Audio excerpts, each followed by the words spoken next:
Parashat Kitissa, la paracha où on assiste à la faute dramatique du veau d'or et à sa réparation, à la tchouva du peuple juif et au tikkun de cette faute.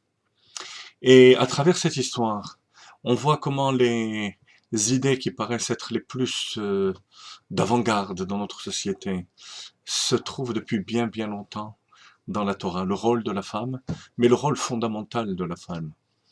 Pas celui qui est là comme réaction au rôle de l'homme, mais le rôle intrinsèque à celui de la femme, qui correspond, pardon, à la femme. Vaitparku et nizme hazahav asher beoznehem. Qui est-ce qui a fait la faute du veau d'or? Le passouk dit qu'ils se sont arrachés les boucles qu'ils avaient sur leurs oreilles, les hommes. Les femmes ont refusé.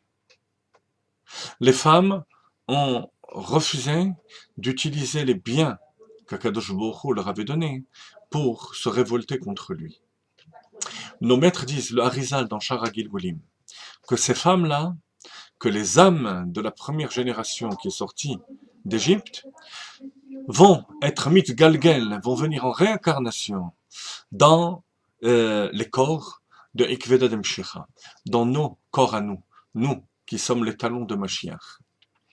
Et c'est la raison pour laquelle, dit le Harizal, par le mérite de ne pas avoir fait la faute du veau d'or, que les femmes ont eu la mitzvah de Rosh Chodesh, supplémentaire par rapport aux hommes, pendant jour pendant lequel les femmes ne travaillent pas, au moins une certaine période de la journée. C'est en quelque sorte la fête qui leur a été donnée en récompense par rapport à cette mitzvah, de cette retenue devant la Avodah Zarah. Et c'est la raison pour laquelle aussi, les dernières générations de Ikveta Demshicha, écoutez bien, ouvrez bien vos oreilles, les Talmidei Chachamim vont écouter leurs femmes, vont suivre la foi naturelle qu'il y a chez leurs femmes. Le tikkun, la réparation de la faute du veau d'or. L'or, l'argent et les biens sont entre les mains des femmes. La direction que les femmes vont donner à ces biens. Ne pas croire que le mari est là pour apporter de l'argent de l'extérieur et qui ensuite va être utilisé avec un rôle secondaire par rapport à la femme, qui va s'en servir sans aucun pouvoir de décision, pas du tout. Ce sont les femmes, avec leur finesse naturelle, les dons qu'Akadosh Baruch Hu leur ont donnés, qui vont créer cette motivation dans le foyer pour que les biens matériels, pour que l'argent soit utilisé à bon escient, pour nourrir sa famille, pour donner tout ce qu'il faut comme besoin, tout ce qui correspond aux besoins, de la famille, sans tomber dans la Avodah Zarah, dans l'idolâtrie, et n'utiliser l'argent et les biens que dans ce sens-là.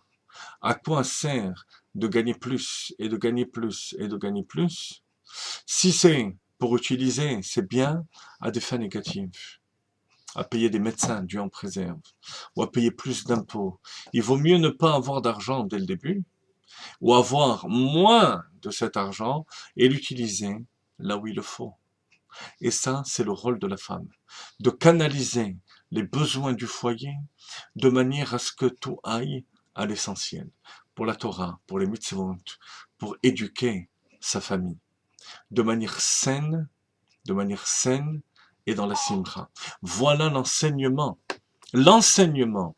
qui nous est donné à travers cette paracha, et en particulier dans notre génération, qui est le Gilgul, la réincarnation, donc le tikkun, la réparation de la génération qui est sortie d'Égypte, d'être capable non seulement soi-même en tant que femme, mais de transmettre, et c'est là le rôle et le féminisme, le véritable féminisme de la femme, de transmettre l'ambiance qu'il faut, de manière à ce que ces valeurs soient intégrées par le foyer. Or, elles sont, les femmes, Akeret Habayit, l'essentiel de la maison, à savoir de canaliser les efforts du mari et de tout le foyer pour que tout aille pour le Mishkan.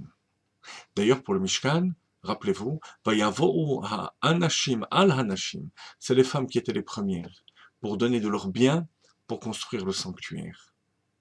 Il y a ce sens de l'essentiel qui est entre les mains des femmes, qu'elles peuvent utiliser pour le futile ou pour l'essentiel de la maison.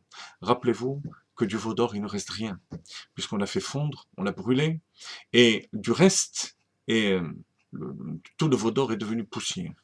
Alors que le Mishkan, Maaseh Moshe Nitzrim, comme dit la Gemara, les biens du Mishkan qui ont été investis dans le Mishkan, ce sont des valeurs éternelles, puisque le Mishkan n'a jamais été détruit. Donc, vous imaginez qu'on puisse nous dire ensuite, avec des critères faux, que le rôle de la femme n'est pas déterminant dans la Torah, c'est vraiment ne pas connaître la Torah.